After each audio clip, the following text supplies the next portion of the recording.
Hey, everybody, this is Andrew Vontz, and you're listening to Choose the Hard Way. This is the podcast about how hard things build stronger humans who have more fun. And doing those hard things is more fun when you do them with friends. I have a special friend of mine, a special guest here today, Spencer Martin from the Beyond the Peloton podcast newsletter.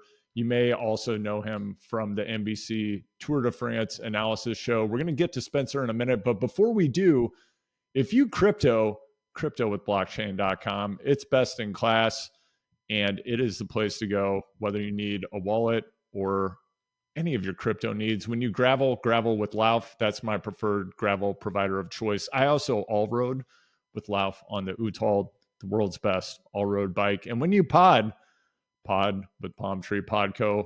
Finally, before we talk to Spencer about today's special topic, which is what do you do when you just have 1 hour to train? And it's not going to be the perfect hour, but what are you going to do with it? That's what we're going to talk about today, because something I run into all the time, and I'm sure you do too, because I bet that you have a demanding job, a lot going on with your family life, other obligations, and life and training are not always perfect. So what do you do when you have 1 hour? But first, if you're ready to be a world-class podcast guest or host, DM me at HardwayPod on Instagram or shoot me an email to hello@OneRealVoice.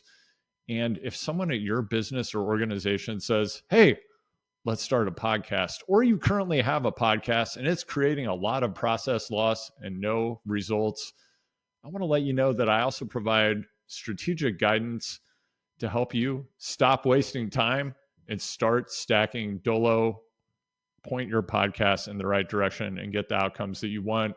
Again, you can reach me at hello@onerealvoice.com or at HardwayPod. As I mentioned, today's episode is a little different. And as you may have heard me mention back on the episode about the end of the Better Lab and the start of new things like One Real Voice, I'm applying the rapid prototyping methodology used in startup development to test some new approaches here on Choose the Hard Way. So I wanted to have Spencer on. As you may or may not know, I am a co-host with Spencer of the Beyond the Peloton podcast, and Spencer can also tell you a bit about his awesome Substack. And we have spent a lot of time together, and we also often both find ourselves in situations that are not optimal for training. As you know, I'm headed for the World Tour in 2025. Spencer right now is at an undisclosed location working 18 to 21 hours a day, squeezing in those workouts when he can. And that's what we're going to talk about. So before we get started, Spencer, anything you want to share with the people out there? I do the Beyond the Peloton newsletter every day during major races. If you want to read it, beyondthepeloton.substack.com. I'm also on mini podcasts. One of them is ours, Beyond the Peloton podcast, but I also do The Move. And then during the Tour de France, The Move is on Peacock, which is basically live television after the stage. So that's demanding in the sense that you have to be there to watch the stage, and then you have to kind of manage. You have to do a little mini pre-meeting, figure out what you're going to talk about, and then you're on TV. And then TV finishes, I come home, and then I kind of deal with things that need to be dealt with at WEDU. And then once the afternoon starts rolling in, I start working on my time-consuming newsletter. So yeah, it doesn't leave me a ton of time for maybe the workouts I was doing 10, 15 years ago, Andrew, when I had no family. And let's be honest, not a super demanding job.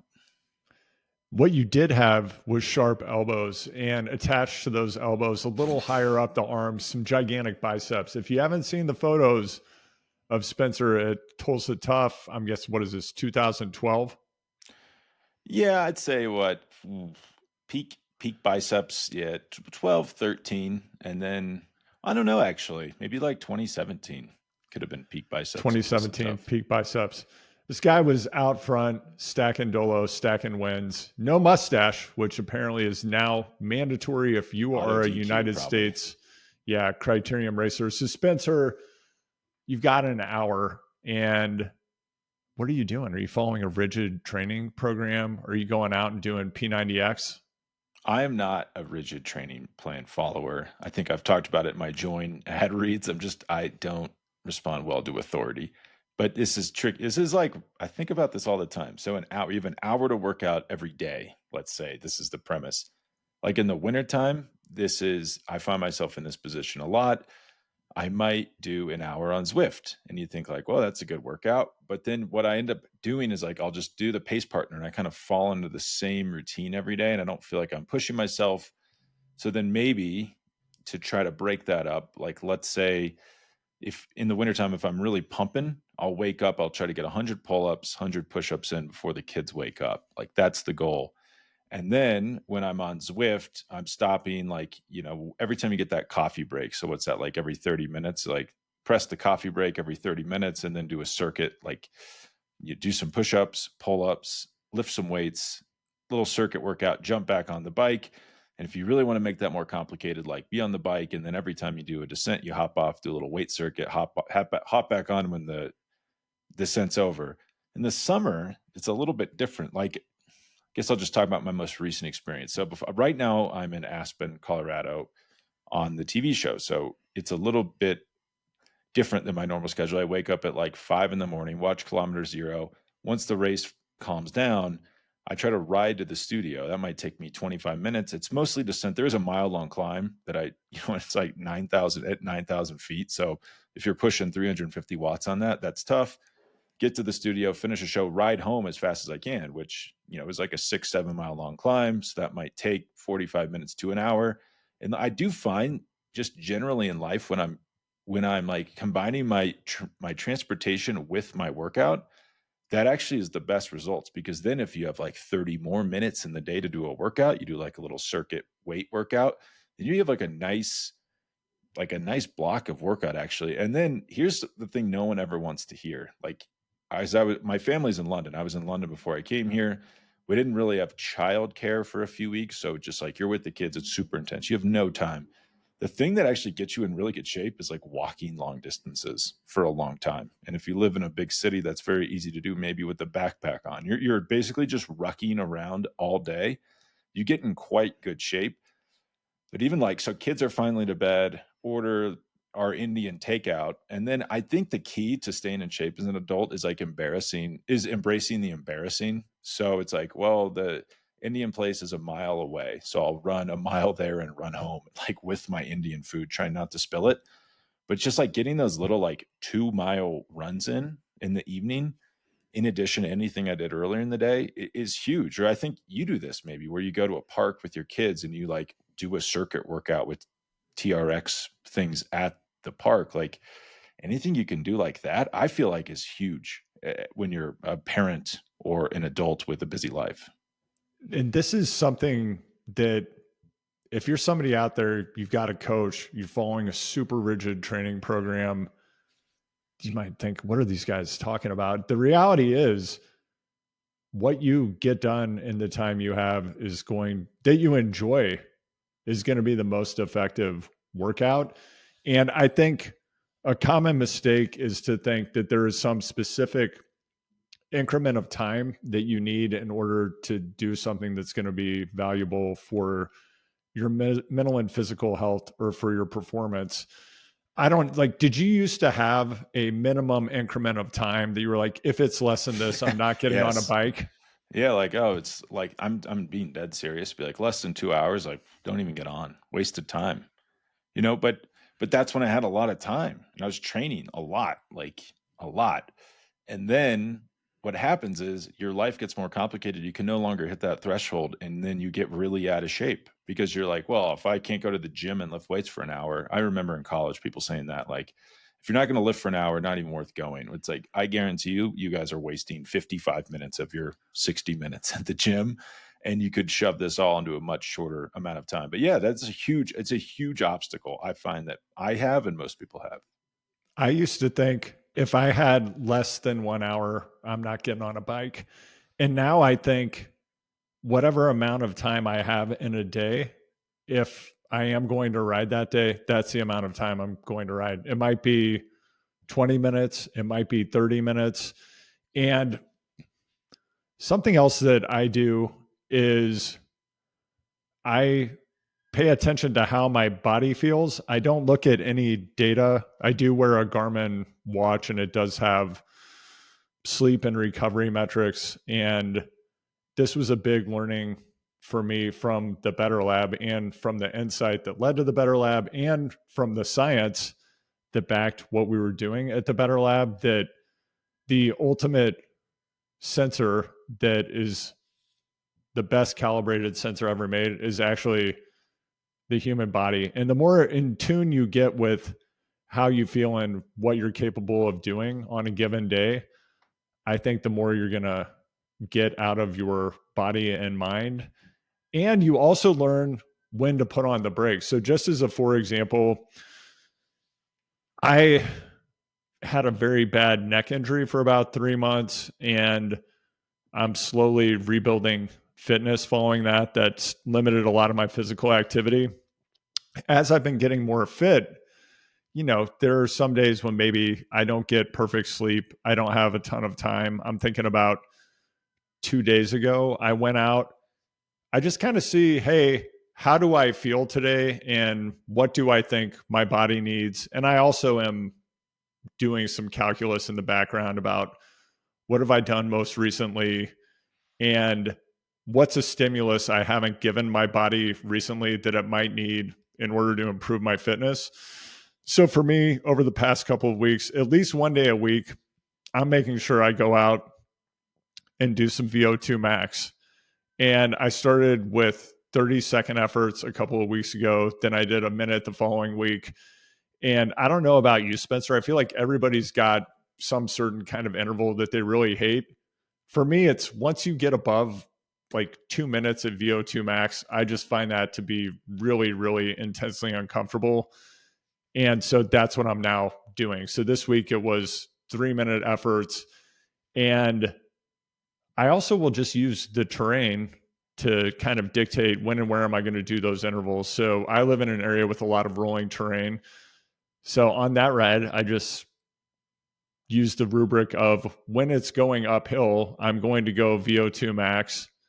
And if it's more than 3 minutes, then I'll stop and turn around, or I'll just ride easy to the next hill and do it again. And then I ended up racking up, I think, 25 minutes and like an hour and 10-minute ride.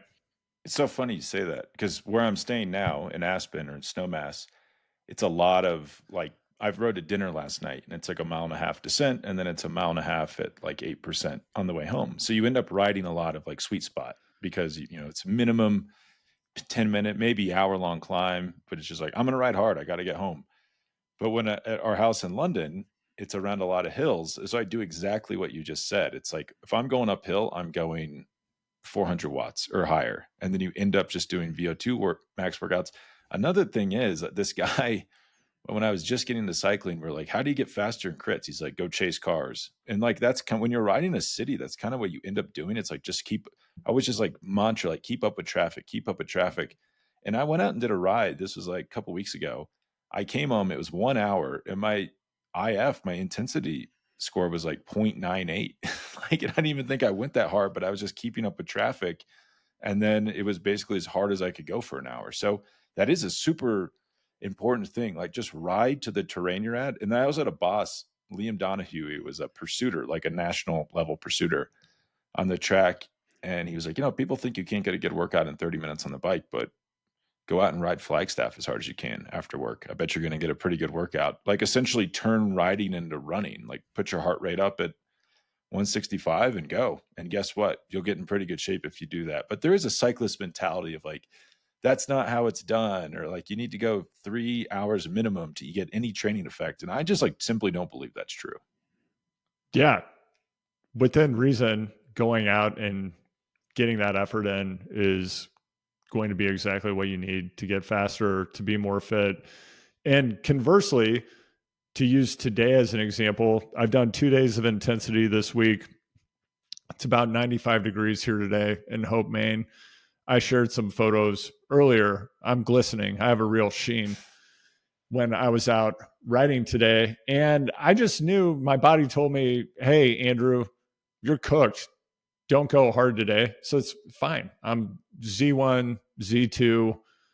That's exactly what my body needed. I'm out riding in extreme humidity and heat. I'm going to get an adaptation from that. And then I probably need a rest day.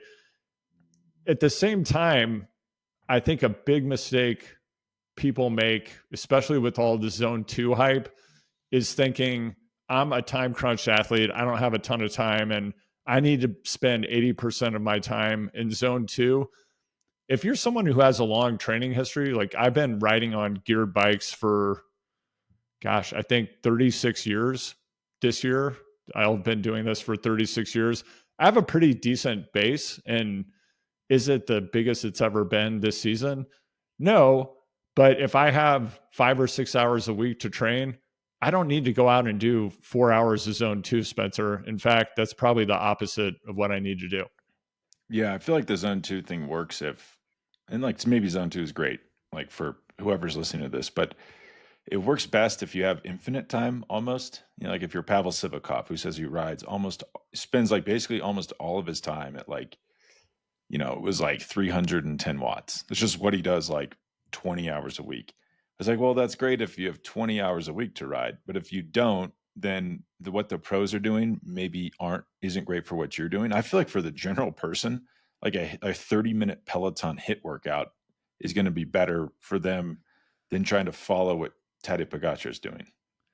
Yeah, that's a great example. And we haven't talked about Peloton on this episode, but whether it's Peloton, which I think a bit easier to just get on and pedal versus Zwift, or if you have a Zwift set up in your house, just having everything there so you can just hop on and go. I have to mention the crits in Zwift. I kind of glossed over that. Oh yeah. But yeah, that's like the best bang for your buck, I think, in cycling.